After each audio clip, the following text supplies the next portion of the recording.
चलो menstrual cycle हो गया था, समझा दिया था। अब एनसीईआरटी खोलो, टॉपिक है तुम्हारा फर्टिलाइजेशन एंड इम्प्लांटेशन। ठीक है, चलो एनसीईआरटी एक बार रीड करके समझा दे रहे हैं, ज़्यादा क्लियर कट हो जाएगा। जो क्वेश्चन फ्रेम होना होगा वो लाइन से ही फ्रेम हो जाएगा। ठीक है, जो मेन था वो हम फिगर बना के समझा दिए हैं।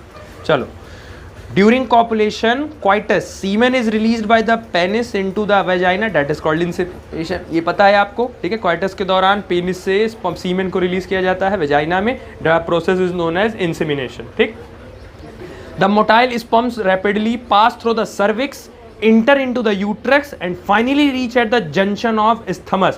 जो मोटाइल स्पर्म होता है, अच्छा स्पर्म को मोटाइल कौन करता है? क्योंकि स्पर्म के पास क्या प्रेजेंट होता है? टेल। तो वो टेल की वजह से मोटाइल होता है और वो वेजाइना के थ्रू फिर सर्विक्स में जाता है और वो फिर यूट्रस में इंटर करता है और इंटर करने के बाद वो finally isthmus ampulla, isthmus and ampulla junction पे या ampullary isthmus junction of fallopian tube. तो याद रखना कि जो फैलोपियन ट्यूब होता है ना तुम्हारा, ये ऐसे जाके ऐसे टर्न लेता है। ठीक है, और उसके बाद यहाँ फिम्बरी प्रेजेंट होता था और यहाँ पे तुम्हारा ओवरी प्रेजेंट होता था। ठीक है, तो फिम्बरी के पास वाला जो पार्ट होता था उसको क्या बोलते थे? उसको बोलते थे इनफंडिबुलम। उसको बोलते थे इनफंडिबुलम। और यूट्रस के जो पास होता था उसको बोलते थे इस्थमस। और ये जो टर्निंग पॉइंट होता था इसको बोलते थे एम्पुला। अब देखो, दुल्हन जो ना है, दुल्हन वो एम्पुला में इंतजार कर रही होती है। अच्छा, दुल्हन पे कौन इंतजार कर रही है? Secondary oocyte. क्लियर हो? तो जो दुल्हन है वो सेकेंडरी ऊसाइट है तुम्हारी। तो सेकेंडरी ऊसाइट जो है वो एम्पुला में अपने दूल्हे का यानी स्पर्म का इंतजार कर रही है। अब अगर एम्पुला नहीं मिला ऑप्शन में, अगर एम्पुला नहीं मिला तो आप लिखोगे एम्पुला इस्थमस जंक्शन। अगर ये भी नहीं मिला तो आप फिर डायरेक्टली लिख देना क्या? Fallopian tube. तो अगर ये भी नहीं मिलेगा तो फैलोपियन ट्यूब का दूसरा नाम क्या होता है? ओविडक्ट। ठीक है, तो फैलोपियन ट्यूब मिलेगा या ओविडक्ट मिलेगा। अगर ऑप्शन में ये नहीं है तो फिर एम्पुला मिलेगा। एम्पुला नहीं है तो एम्पुला। मोस्ट प्रायोरिटी का आंसर जो जाएगा सबसे पहले एम्पुला ही खोजना, या तुमको लिखना भी होगा तो पहले एम्पुला ही लिखना। अगर नहीं मिलता है एम्पुला तब लिखना, तब आप यहाँ लिखना ampulla isthmus junction, second priority इनकी जाएगी। अगर नहीं है तब लास्ट में लिखना फैलोपियन ट्यूब या ओविडक्ट, तो लास्ट प्रायोरिटी इनकी है। ठीक, तो ये हो गया। The ovum released by the ovary also transported to the ampullary stomach junction where fertilization takes place। तो सेकेंडरी oocyte ओवरी से निकाल दिया गया और एम्पुला स्टमक जंक्शन तक भेज दिया गया, जहां पर फर्टिलाइजेशन यानी जहां तक शादी होगी। फर्टिलाइजेशन को तुम क्या मान सकते हो? शादी। तो वहीं पे फर्टिलाइजेशन होगा, शादी वहीं पे होगी।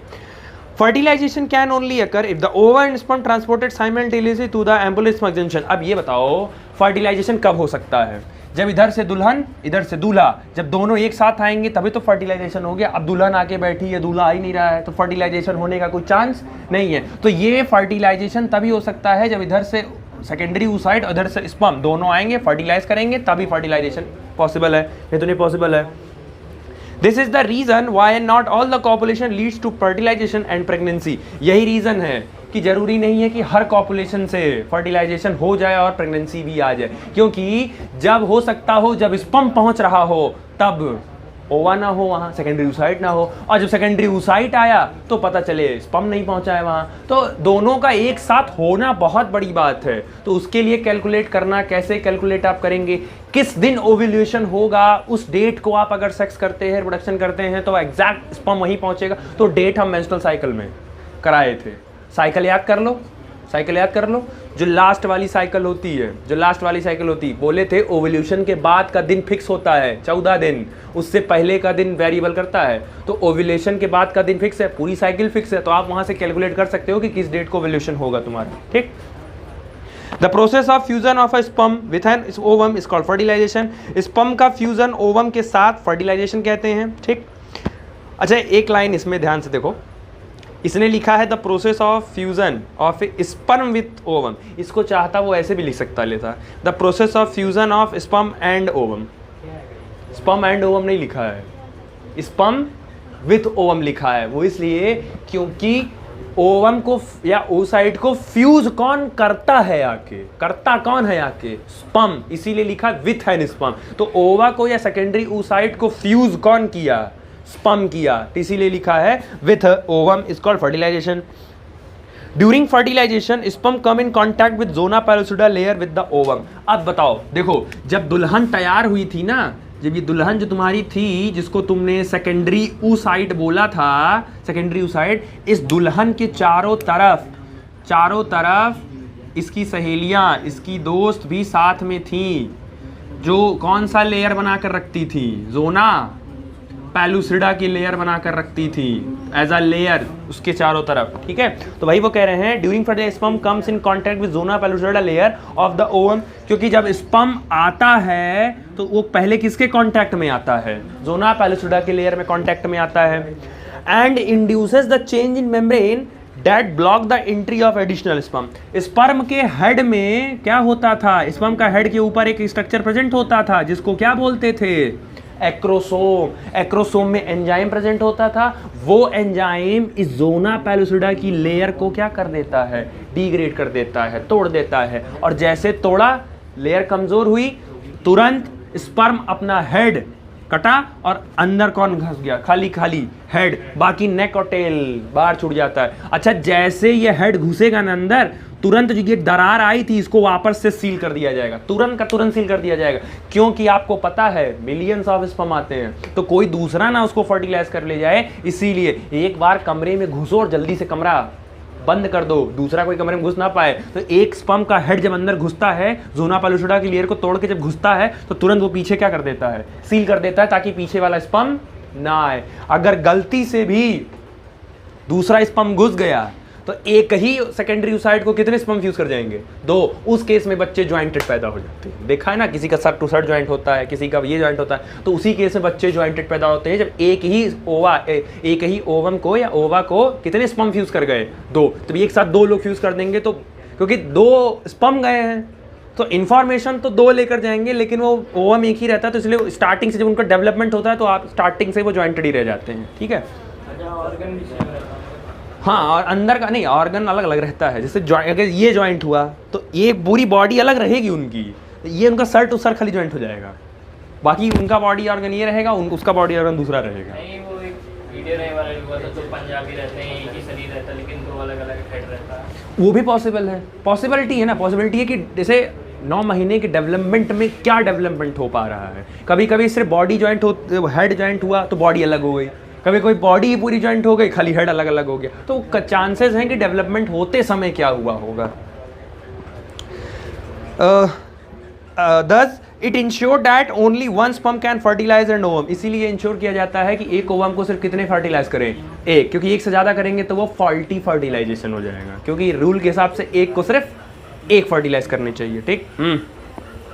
The secretion of acrosome help the sperm into the cytoplasm of the ovum and pass through the zonopellucida layer and the plasma membrane। समझा दिया कि एक्रोसोम आता है, तोड़ता है, अंदर घुस जाता है। This induces the completion of meiotic division, और याद है सेकेंडरी oocyte का meiotic सेकेंड रोका गया था क्योंकि उसके पास सेंट्रियोल नहीं था, जो कि कौन देता था, स्पर्म आके देता था। तो जब स्पर्म आके देता था तभी उसका मियोसिस पूरा होगा। तो जैसे ही स्पर्म घुसता है अंदर, उसका हेड जैसे ही घुसता है, तुरंत इसका सेंट्रियोल मिल जाता है और इसका जो सेकेंडरी oocyte का जो रुका हुआ मियोसिस था वो कंप्लीट हो जाता है। तो वही कह रहा है कि meiotic division of secondary oocyte complete हो जाता है।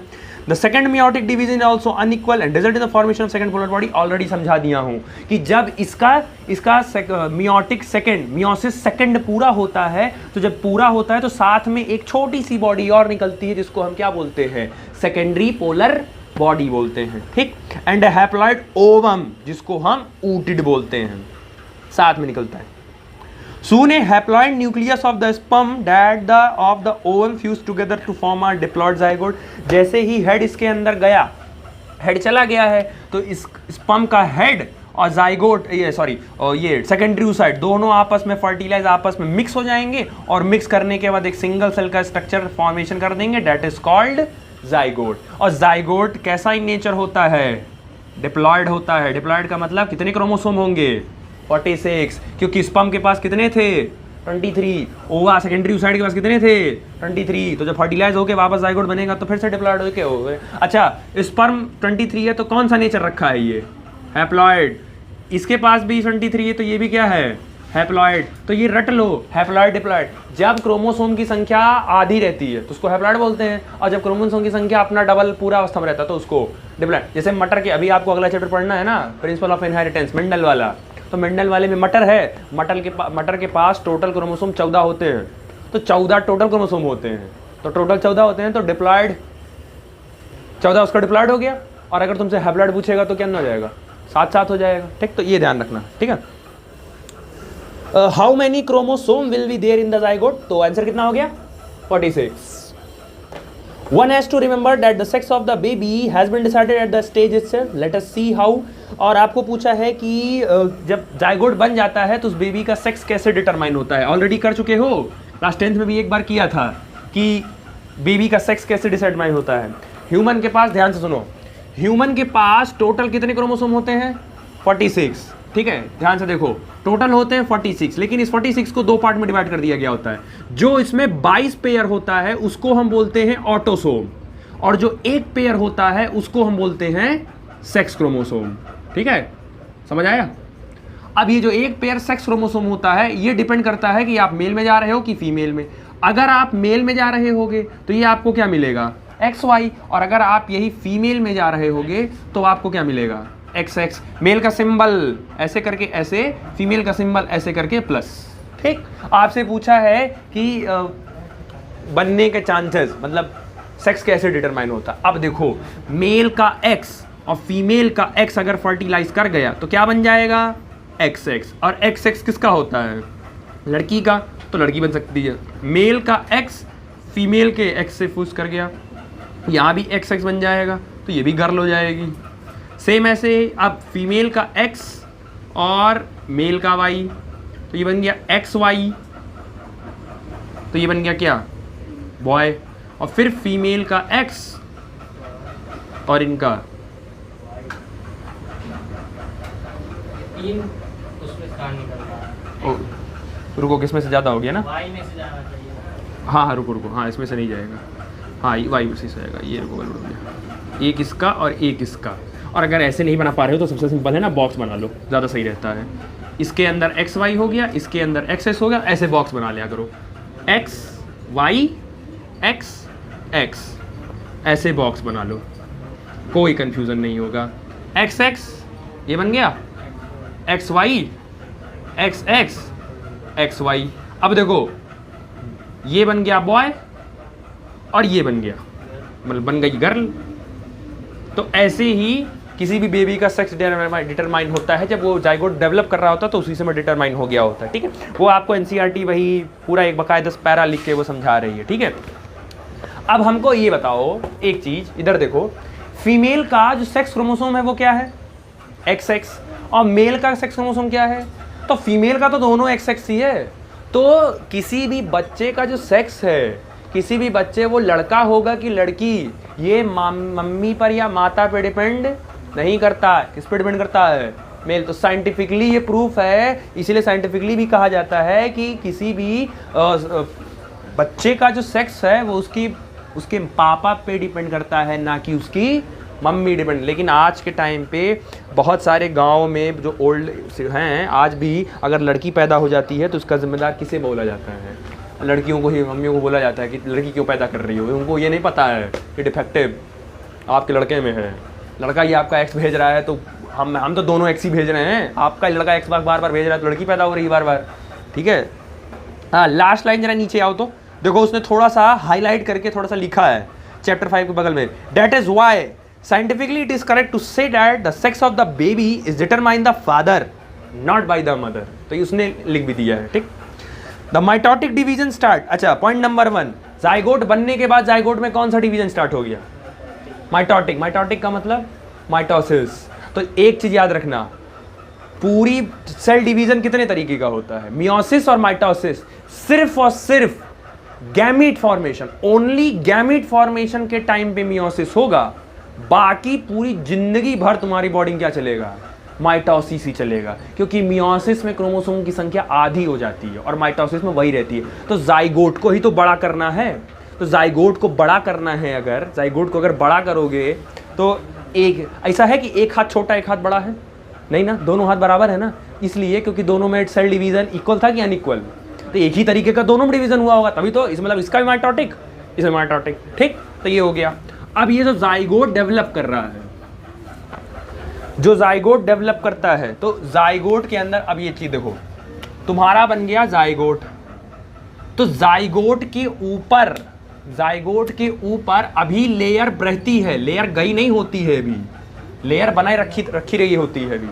अब ये जाइगोट डिवाइड किया, तो जाइगोट पहला मियोटिक डिवीजन वो डिवाइड किया, तो जाइगोट पहले जाएगा 2 सेल्ड स्टेज में, this is known as 2 celled stage, तो ये 2 सेल्ड में जाएगा। ठीक, उसके बाद फिर ये डिवाइड करेगा, लेकिन जब ये डिवाइड करेगा तो अब ये जो लेयर बाहर वाली रहती है धीरे धीरे कमजोर पड़ना स्टार्ट होती है। वो इसलिए क्योंकि देखो ये जो बाहर की जो लेयर थी सुरक्षा कवच था, तो अब लड़की बड़ी हो रही है ना धीरे धीरे, अब तो डिवीजन स्टार्ट हो ही रहा है, अब तो आपका जाइगोट बढ़ ही रहा है, तो अब प्रोटेक्शन की कोई खास ज़्यादा ज़रूरत नहीं है, तो अब लेयर धीरे धीरे कमज़ोर होता है। तो ये 2 सेल्ड स्ट्रक्चर डिवाइड होता है और 2 सेल्ड से ये जाता है 4 सेल्ड स्टेज में, 4 सेल्ड स्टेज में। फिर एक समय ऐसा आता है कि पूरा निकल जाता है, तो ये 4 सेल्ड स्टेज कन्वर्ट होता है किसमें, 8 सेल्ड स्टेज में, वही जाइगोट। फिर 8 सेल्ड स्टेज कन्वर्ट होता है किसमें, 16 सेल्ड स्टेज, यही 16 और डिवाइड होता चलता है, फिर ये किसमें जाता है, 32 सेल्ड में। फिर 32 कन्वर्ट होता है किसमें जाता है, 64। ऐसे डिवीजन कॉन्टिन्यूअस चलता है, फिर 64 से 256 जाएगा। वो ऐसे डिवीजन कॉन्टिन्यूअसली क्या होता है, उस जाइगोट में चलता रहता है। ठीक, the mitotic division start at the zygote moves through the isthmus oviduct called cleavage. अच्छा, ये जो डिवीजन चलता है ना जाइगोट में, जो डिवीजन चलता है उस डिवीजन को क्या बोलते हैं, क्लीवेज। डिवीजन नहीं बोलते हैं ज्यादातर, क्लीवेज बोलते हैं। वो इसलिए सेम मटेरियल को ही तुम एक बार तोड़ा, फिर उसी को तोड़ा, फिर उसी को तोड़ा, उसी को तो बार बार तोड़ रहे हो, तो जब सेम मटेरियल को बार बार तोड़ते हैं तब उसको हम क्या बोलते हैं, क्लीवेज। मेडिकली में उसको क्लीवेज बोलता है। समझ में आया? ठीक, टूवर्ड्स द यूट्रस। अच्छा, शादी कहाँ हुई थी, एम्पुला में, तो एम्पुला में शादी हुई।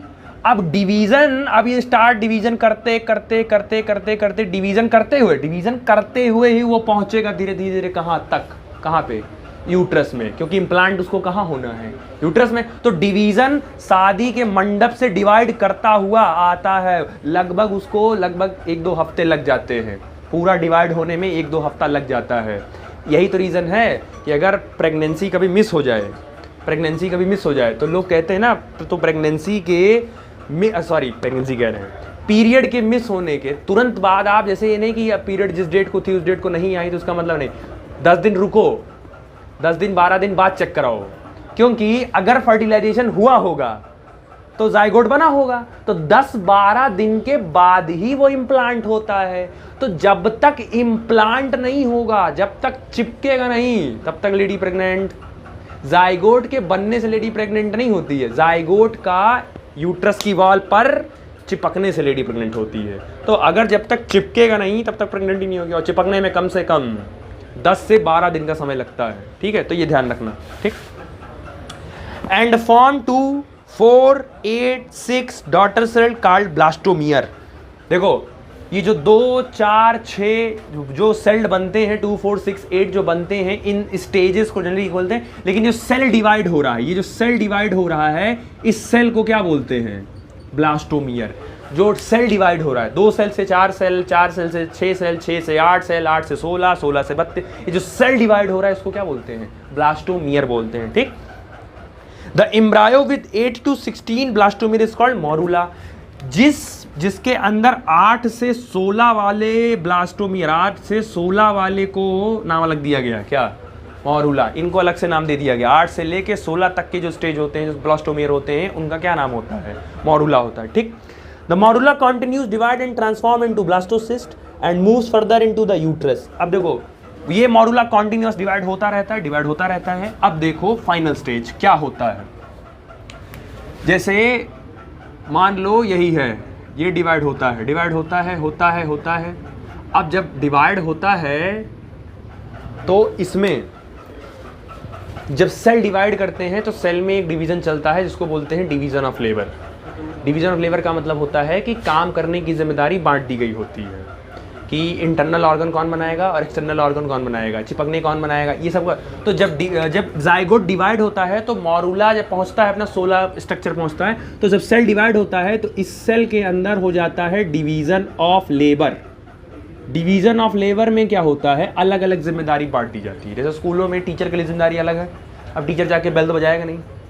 चपरासी की जिम्मेदारी अलग है, वो अपना काम करेगा। ड्राइवर की जिम्मेदारी अलग है, वो अपना काम करेगा। तो उसको क्या बोलते हैं, डिवीजन ऑफ लेबर। ठीक है, जैसे डिस्ट्रिक्ट मजिस्ट्रेट हो गया, एसडीएम हो गया, तहसीलदार हो गया, पुलिस हो गया, कांस्टेबल हो गया, सबकी जिम्मेदारी अपनी अपनी है। इसी को बोलते हैं क्या, डिवीजन ऑफ लेबर बोलते हैं। ठीक, अब जब डिवीजन ऑफ लेबर होता है ना उस जाइगोट में, तो दो तरीके की सेल बन जाती है, दो तरीके की सेल बनना स्टार्ट होती है।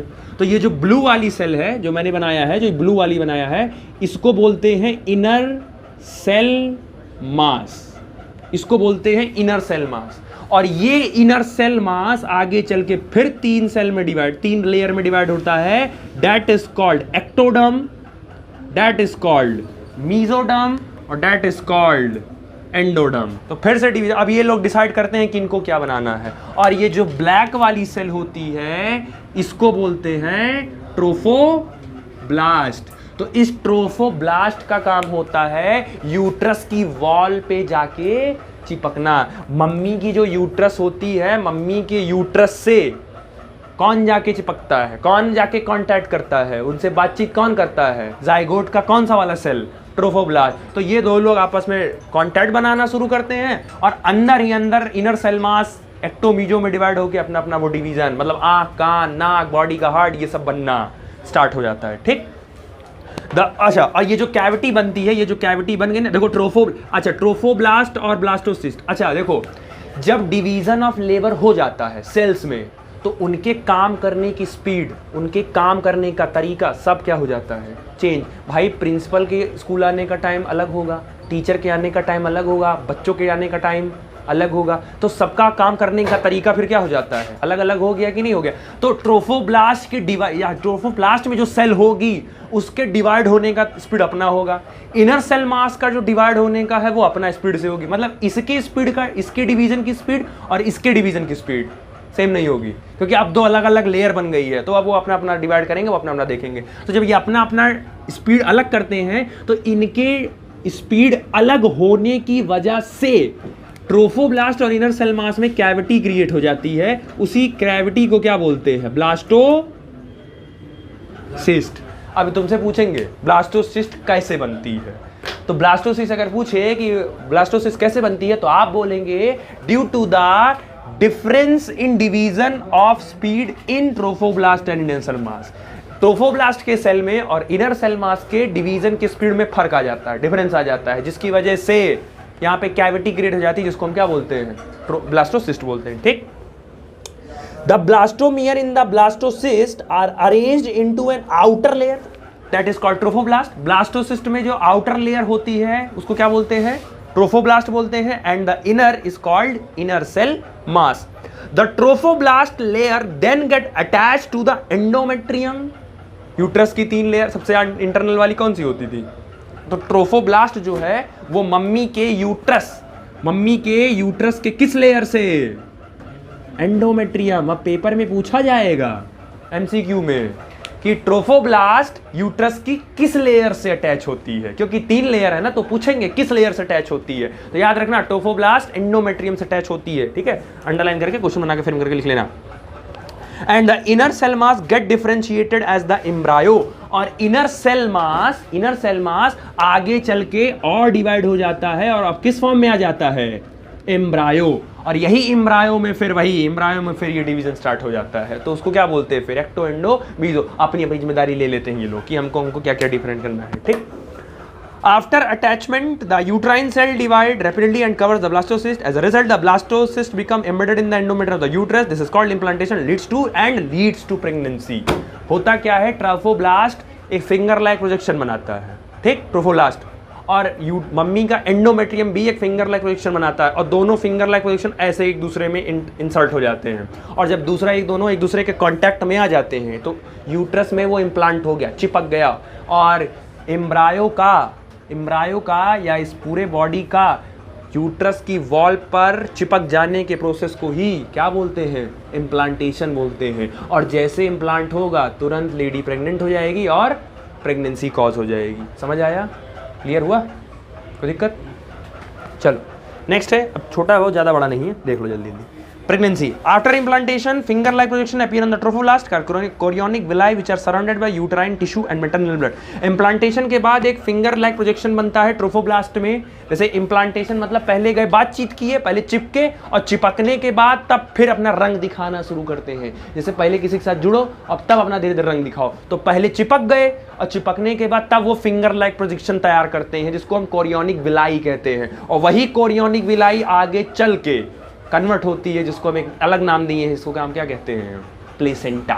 ठीक, अच्छा, कोरियोनिक विलाई किस किस से सराउंड होती है? यूट्राइन टिश्यू और मैटरनल ब्लड। अंडरलाइन कर लो, रखे रहना कि the chorionic villi surrounded by the, वो डैश करके रखेंगे कि कोरियोनिक विलाई किससे सराउंडेड होती है, तो uterine tissue, maternal blood. The chorionic villi and uterine tissue become interdigitated with each other. तो कोरियोनिक विलाई और यूट्राइन की टिश्यू एक दूसरे में इंटरडिजिट होती है, मतलब एक दूसरे में ऐसे वो like structure, cage like structure ऐसे इंटरडिजिट हो गई और एक स्ट्रक्चर का फॉर्मेशन करती है each other and jointly form structure functional unit between the developing embryo that is foetus and maternal body called placenta. तो मैटर जो डेवलपिंग एम्ब्रायो है, जिसको आपने फीटस कहा है, और मदर की बॉडी, दोनों के बीच में क्या बनता है, एक पर्टिकुलर स्ट्रक्चर, जिसको हम क्या बोलते हैं, प्लेसेंटा बोलते हैं। ठीक, The placenta facilitate the supply of oxygen and nutrients to the embryo and remove carbon dioxide and excrete waste material to the embryo. Placenta ही वो रास्ता होता है जो मम्मी और बच्चे को आपस में क्या करता है, कनेक्ट करता है। मतलब कि बच्चे को जो भी अच्छी चीज़ें चाहिए होती है, न्यूट्रिएंट वाली चीज़ें चाहिए, वो किससे आती हैं, प्लेसेंटा से। और बच्चे का जो मेटाबॉलिक वेस्ट होता है वो भी किससे आउट होता है, प्लेसेंटा से ही वेस्ट होता है, प्लेसेंटा से ही बाहर निकाला जाता है। ठीक है, तो the placenta is connected to the embryo through umbilical cord. Placenta जो कनेक्ट होता है वो किससे कनेक्ट होता है, अम्बिलिकल कॉर्ड। अम्बिलिकल कॉर्ड वो देखा है ना, जब बच्चा पैदा होता है तो एक निकलती है ना, नाभि से निकलती है, तो उसको क्लिप लगा के फिर बाद में काटा जाता है। तो जो काटा जाता है वो अम्बिलिकल कॉर्ड ही काटते हैं वो बेसिकली। ठीक है, which help in the transport of substance to and from the embryo. Umbilical cord का काम होता है सब्सटेंस को एम्ब्रायो तक ले जाना और वहां से ले आना। To and from the embryo लिखा है, वो ग्रामर देखो इसकी, टू एंड फ्रॉम, वो ग्रामर नॉर्मल ग्रामर नहीं यूज किया है। The placenta is connected to the embryo through the umbilical cord. ठीक है, which help in the transport of substance to and from the embryo, मतलब embryo तक ले जा रहा है और वहां से ला भी रहा है। ठीक, placenta also known as endocrine tissue and produces several hormone. Placenta को एंडोक्राइन टिश्यू भी कहते हैं, अंडरलाइन कर लो। बहुत सारे हार्मोन भी बनाता है, जैसे human chorionic gonadotropin HCG, human placenta lactogen HPL, मतलब ह्यूमन प्लेसेंटा लैक्टोजन। लैक्टोजन कुछ समझ में आ रहा है, वर्ड लैक्टोजन से क्लियर हो रहा है, मिल्क, मतलब प्लेसेंटा धीरे धीरे मदर के ब्रेस्ट में, स्तन में दूध बनाना सिंथेसाइज करवा देगा। एस्ट्रोजन, प्रोजेस्टेरॉन बन गया ना। और जब तक प्लेसेंटा नहीं बनाता तब तक कौन बनाता था इसको, कॉर्पस ल्यूटियम। 1 महीने तक होल्ड रखता था, क्योंकि टाइम लगता है बनने में, प्लेसेंटा बनने में लगभग 20-25 दिन लग जाता है बनने में। तो जब तक ये नहीं प्लेसेंटा बनता है तब तक कॉर्पस ल्यूटियम प्रोजेस्टेरॉन निकलता है। एक बार कॉर्पस ल्यूटियम, एक बार प्लेसेंटा बन गया तो कॉर्पस ल्यूटियम डिजेनरेट हो गया, क्योंकि प्लेसेंटा प्रोजेस्टेरॉन निकालने लगता है। In the later phase of pregnancy A hormone called relaxing is also secreted by the, कुछ दिन के बाद रिलैक्सिंग हार्मोन भी निकलता है। जैसे मम्मी को जब बेबी अंदर रहता है तो दर्द भी होता है, प्रेगनेंसी पे कभी कोई दर्द भी उठता है, तो उस समय रिलैक्सिंग हार्मोन निकलता है। नाम से ही क्लियर है, रिलैक्सिंग वो किस लिए निकलता होगा, जब दर्द होता होगा तो मम्मी को रिलैक्स करने के लिए। Let us remember that HCl, HPL and relaxing are produced in the omen only during pregnancy. Point to be noted और underline. HCG, HPL और relaxing, ये 3 हार्मोन तभी निकलेंगे जब लेडी प्रेग्नेंट होगी, प्रेगनेंसी में ही निकलेगी और नहीं निकलेगी। तो कहेंगे name the hormone by which release only in pregnancy. कौन सा से प्रेगनेंसी निकलता है? In addition, during pregnancy, the level of other hormones like estrogen, progesterone, cortisol, prolactin, thyroxine, etc. are increased several fold in the maternal blood. और जब lady pregnant होती है तो उस समय बॉडी में इन सब का लेवल भी क्या रहता है, क्योंकि इसलिए पीक पर रहता है क्योंकि अब वो एक जान नहीं है, 2 जान पल रही है अंदर भाई, 2 लोग हैं, तो इसलिए सबका लेवल क्या रखना है, हाई रखना है, ताकि कहीं भी कोई मिस्टेक ना हो, कहीं फीटस मर जाना है। Increase production of these hormone is essential for the supporting, देखो मैंने बता दिया कि ये सब का लेवल जब हाई रहेगा तो बच्चे की ग्रोथ अच्छी होगी, फीटल ग्रोथ अच्छी होगी। Supporting the foetal growth, metabolic changes in the mother and maintenance of pregnancy, और मदर का प्रेगनेंसी मेंटेन रहेगी। Immediately after implantation the inner cell mass that is embryo differentiate an outer layer called ectoderm, inner layer called endoderm, and soon कुछ दिन के बाद ecto और endo के बीच में एक तीसरी लेयर बनती है जिसको हम क्या बोलते हैं, मीजोडर्म बोलते हैं। ठीक, समझा भी दिया।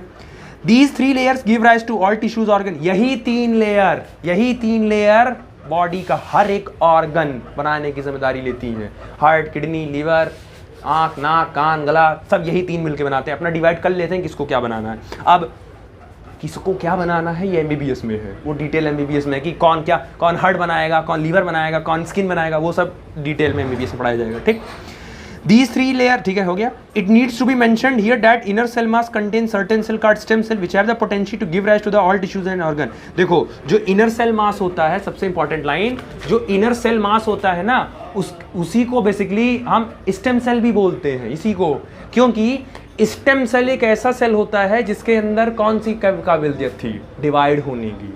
तो इन केस कभी ना तुम्हारा मान लो लीवर खराब हो गया तो हम लीवर क्या करते हैं, ट्रांसप्लांट कराते हैं ना किसी दूसरे का, तो उसमें पैसा ज़्यादा लगता है। लेकिन अगर जन्म के समय हम अपना स्टेम सेल बचा कर रखे होते ना, तो उस स्टेम सेल के पास किसकी पोटेंशियल होती है, टोटीपोटेंसी, रीजनरेट, डिवाइड होने की। तो तुम्हारा लीवर तुम्हारे इस सेल से वापस बन जाता अगर तुम्हारा स्टेम सेल तुमने प्रिजर्व करवा के रखा होता। लेकिन उसको प्रिजर्व करवाने में खर्चा बहुत आता है। विदेशों में स्टेम सेल प्रिजर्व करवा के रखवाते हैं लोग, इंडिया में ये नहीं करते क्योंकि खर्चा बहुत ज़्यादा आएगा, तो करवा नहीं पाओगे। तो जो स्टेम सेल होती है, बेसिकली जो स्टेम सेल आपकी होती है, उसके पास ये कैपेसिटी होती है कि वो आपका ऑर्गन फिर से क्या कर देगा, क्योंकि वही स्टेम सेल तो तुम्हें बनाया है। जो तुम्हें बना सकता है वो तुम्हारे ऑर्गन को नहीं बना सकता है, तो बना सकता है, बस प्रिजर्व करोगे तब ना। महंगा आता है, मतलब महंगा, इसका वो प्रोसेस थोड़ा वो है। What are the major features of embryonic development at various months of pregnancy? अब ये कह रहा है कि 9 महीने में जब बच्चा पलता है तो 9 महीने में क्या क्या चेंजेस बच्चे में आते हैं। 9 महीने का हो गया तो क्या क्या चेंजेस आते हैं। ठीक, the human pregnancy last 9th month, human की प्रेगनेंसी कितनी होती है, 9 महीने। 9 महीना और 1 महीने में 30 दिन, तो 9 महीने में 9 तारीख 27, 270 दिन, तो लिख लो कहीं 9 मंथ 270 डेज, और कितना हफ्ता होगा, 1 महीने में कितने हफ्ते, 4, तो 9 महीने में 36, 9 चौक 36। तो ये पेपर में जरा एमसीक्यू क्लियर रखना, वो डे पूछा है कि मंथ पूछा है कि वीक पूछा है। 9 महीने 270 दिन और 36 हफ्ते, तो क्या पूछा है ध्यान से रखना। एनसीईआरटी के महीना लिख के बढ़ गई आगे। Do you know for how many month pregnancy last in dog, elephant, cat. अब ये आप पता कर लीजिएगा कि किस में कितने होते हैं। ठीक है, पता कर लेना, पता करके लिख लेना, पता है ना क्यों, क्योंकि एनसीईआरटी पूछी है। तो अगर वो पेपर में पूछ दी कि प्रेगनेंसी डॉग का क्या है, तो ये नहीं कहोगे कि कहाँ था, एनसीईआरटी की लाइन है तो उसने पूछा है, तो आप भी पता करके लिख लीजिएगा कि डॉग की, एलिफेंट की और कैट की कितनी होती है। Find out in human being after 1 month of pregnancy the embryo heart is formed, point to be underlined। जब एम्ब्रायो बन जाता है तो 1 महीने के बाद सबसे पहला ऑर्गन क्या बनता है, हार्ट ही बनता है। इसीलिए 1 महीने के बाद जनरली जो डॉक्टर्स होते हैं वो स्टेथोस्कोप लगा के चेक करते हैं, क्योंकि हार्ट बन गया तो 1 महीने के बाद भाई हार्ट बन गया तो धड़कन सुनाई पड़ना शुरू हो जाएगी ना। तो याद रखो बेबी में बनने वाला पहला ऑर्गन हार्ट होता है, बन जाता है तुरंत। ठीक है, 1 मंथ के बाद, प्रेगनेंसी के 1 मंथ के बाद। The first sign of growing fetus may be noticed by listening to the heart sound carefully through the stethoscope। समझा दिया कि कैसे पता करोगे, स्टेथोस्कोप से सुन लो हार्ट बीट उसकी। By the end of 2nd month of pregnancy the fetus develop limb and digit। जब दूसरा महीना कंप्लीट होता है तो लिम्ब और डिजिट, उंगलियां, हाथ पैर, ये बनना शुरू हो जाता है। ठीक, by the end of 12 week that is first trimester। ये बताओ टोटल क्या महीना है, 9 महीना है। तो 9 महीना मतलब इसको डिवाइड करो, 1 2 3, ये क्या कहलाता है, फर्स्ट ट्राइमेस्टर। फिर 4 5 6, ये क्या कहलाता है, सेकेंड ट्राइमेस्टर। फिर 7 8 9, ये क्या कहलाएगा, 3rd ट्राइमेस्टर। समझ आया, क्लियर हुआ, ठीक। अब ये कह रहे हैं कि by the end of 12 week, 12 week का मतलब कै हफ्ता, 12 हफ्ता, 12 हफ्ता, 12 हफ्ता, तो 12 हफ्ता मतलब, और एक महीने में कितना होता है 4, तो 12 हफ्ते के लिए कितना महीना चाहिए 3 महीना, और 3 महीने को ही तो देख रहे हो एनसीईआरटी कितना घुमा रही है। सीधे सीधे फर्स्ट ट्राइमेस्टर लिख के चली गई होती या सीधे सीधे 3rd मंथ लिख के चली गई होती तो सही हो जाता है, लेकिन वो घुमा रही है। तो याद रखना, चाहे फर्स्ट ट्राइमेस्टर बोले, चाहे 12 हफ्ता बोले, या चाहे 3 महीना बोले, दोनों सारी बातें एक ही है, ठीक है।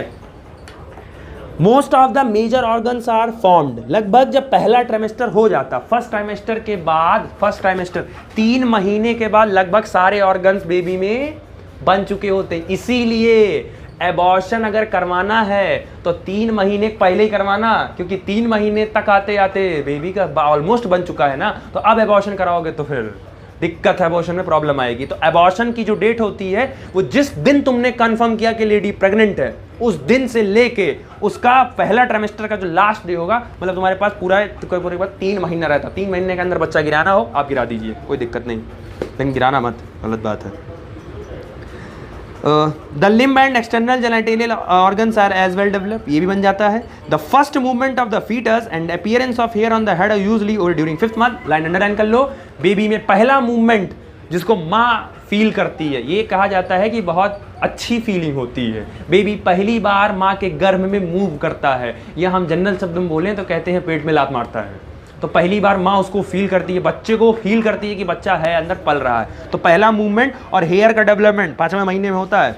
तो बेचारा 5वें 6वें महीने में तो शुरू हुआ हेयर का, और 7वें 8वें में ही वो लगभग 9वें में बाहर आ जाता है। इसलिए तो बॉडी पे हेयर कम होता है, ज़्यादा हेयर नहीं डेवलप रह पाता है, ठीक है। By the end of 24 week, 2nd trimester, the body is covered with fine hair, ठीक है। आई लिड सेपरेट हो जाती हैं, आई लैशेस बन जाते हैं। अब ये सब याद रखना कि आई लिड सेपरेट कब होती है, आई लैशेस कब बनते हैं, जब 6 महीने के बाद आई लिड अलग हो जाती है, आई लैशेस बनने लगते हैं। आई लैशेस यहाँ के ऊपर जो है उसको आई लैशेस बोलते हैं, और आई लिड ये जो ऊपर वाली होगी, तो बाद 6 महीने के बाद ये अलग हो जाता है सब कुछ। By the end of 9 months of pregnancy, the fetus is fully developed and ready for delivery. जब 9 महीना कंप्लीट हो जाता है, फीटस पूरा डेवलप हो जाता है और डिलीवरी के लिए। एक बात याद रखना, बेबी जब डेवलप हो गया, जिस बेबी जान रहा है कि अब मैं पूरी तरीके से डेवलप हूं, तब बेबी खुद सिग्नल भेजता है मम्मी के पहले यूट्रस पे।